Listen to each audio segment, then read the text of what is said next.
The move itself was actually fairly easy.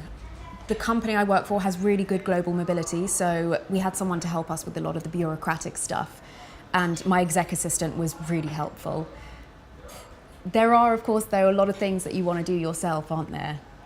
I think if I'd have had more time, it would have been wonderful to have learnt more Spanish before we came out. But realistically, I was able to rely a lot on online translators, and they actually became my best friend. And of course, I got a lot of stuff wrong along the way. But people really appreciate that you're trying, and they're really helpful too. There were days when my face was so tired from all the smiling though. So by the way, a smile goes a long way when you can't speak the language.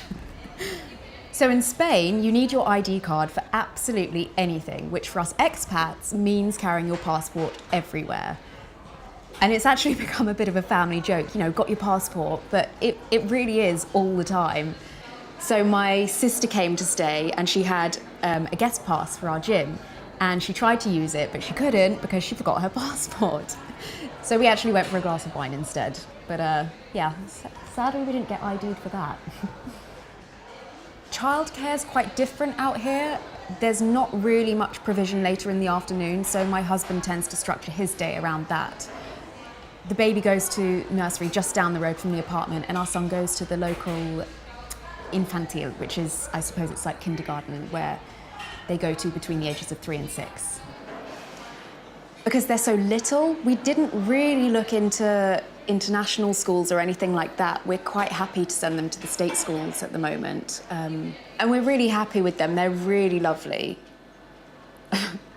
We did get a bit of a shock one day, though, when our son came home from school. And it was actually not long after we moved here.